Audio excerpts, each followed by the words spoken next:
მე არ ვიცი ვინ გადაწვა თბილისის ბაზრობა, ვის რა მოლოდინები ქონდა ამასთან დაკავშირებით და ვის რა გეგმები ქონდა, უბრალოდ ერთი რამ არის ფაქტი, რომ რეალურად ძალიან დაზარალდნენ ეს ადამიანები უკვე მესამედ უწევთ ამ ოჯახებს მსგავსი რაღაცების გადატანა და შესაბამისად ვფიქრობ, რომ იქნება აბსოლუტურად პროპორციული და აბსოლუტურად მიზნობრივი თუ სახელმწიფო მთლიანად დაიღებს ამ ყველაფერს საკუთარ თავზე და მოხდება ამ ადამიანების ზიანის სრული ანაზღაურება და გარდა ამისა ვფიქრობ, რომ კარგი იქნება და დროული იქნება თუ აქ ჩაერევიან ასევე ის ადამიანები, რომლებსაც აქვთ ფონდების დაარსების გამოცდილება, რაღაც გარკვეული თანხების შესაძლოა შეგროვდეს და ის იქნება, რა თქმა უნდა, პირველ რიგში ემოციური მხარდაჭერა ამ ოჯახების მხრიდან, რომლებიც ნახეთ კადრები, რა რთულ ემოციურ მდგომარეობაში იმყოფებიან და ხალხო თქვენ თვითონ წარმოიდგინეთ სამჯერ რომ გამოცადოთ ეს საკუთარ თავზე, რა რთულ მდგომარეობაში იქნებოდით და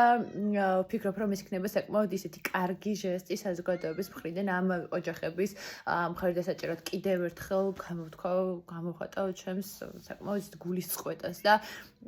ვფიქრობ, რომ ახლა ამ ოჯახებს ძალიან ჭირდება ყველას გვერდით დგომა. მადლობა.